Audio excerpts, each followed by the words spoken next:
आप तो चुनाव लड़ चुके हैं पहले, तो चुनाव में वोट मांगने के लिए क्या मुद्दा होना चाहिए, इससे तो आप परिचित हैं और इससे अनुभव भी है आपको, तो आप इस पे बताएं कि वोट मांगने के लिए कैसे वोट मांगा जाए, किस नाम पे वोट मांगा जाए।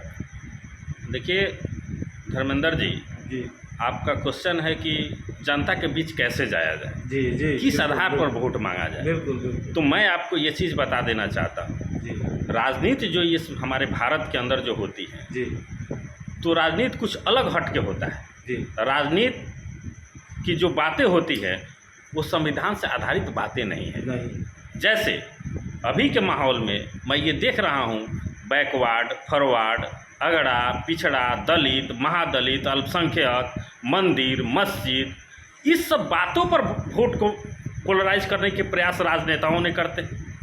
तो ये संविधान से अलग है। ये संविधान में कहीं नहीं है कि छोट, ऊंच नीच, बैकवर्ड, फॉरवर्ड करना है, मंदिर मस्जिद करना है। लेकिन मुद्दे वहीं चली आती है बैकवर्ड, फॉरवर्ड पर, अगड़ा और पिछड़ा पर। मेरा अपना मानना है, अगर नेता है, काम करने वाले नेता हैं, तो अपनी उपलब्धि को ले जा करके, रिपोर्ट कार्ड ले जा करके जनता के समक्ष रखें। जो चुनाव लड़ रहे हैं वो भी राजनेता हैं, वो भी पहले विधायक रह चुके हैं। मैं पूर्वी चंपारण की बात आपको बता रहा हूँ। जी जी, वो भी चुनाव लड़ चुके हैं जी। और जो अभी पूर्व पार्लियामेंट का चुनाव जीते हुए कैंडिडेट। जी जी। तो आप जब विधायक थे तो आप क्या उपलब्धि किए? जी। आप प्रोजेक्ट ऑफ सिग्नेचर और प्रोजेक्ट अपना लेकर के जाइए, जी और कि हमने विधायक रहा और ये कामों को किया, जी। तो जनता आपको लाइक करेगी। निश्चित तौर पे अगर सांसद महोदय हैं वो भी अपना सिग्नेचर और प्रोजेक्ट ले जाके जनता के बीच लेकर के जाए कि हमने लोकसभा चुनाव जनता जिताई तो हमने क्या किया। निश्चित तौर पे 70 वर्षों से जो अगर सरकार रही कांग्रेस की, तो उन्होंने क्या किया, और 10 वर्षों में रहा भारतीय जनता पार्टी की सरकार, तो उन्होंने क्या किया।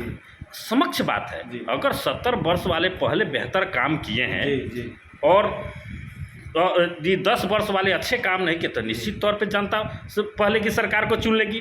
अगर 10 वर्षों वाले जो काम बेहतर अगर 70 वर्षों से किए हैं, तो स्वाभाविक है कि भारतीय जनता पार्टी की सरकार पुनः बन जाएगी।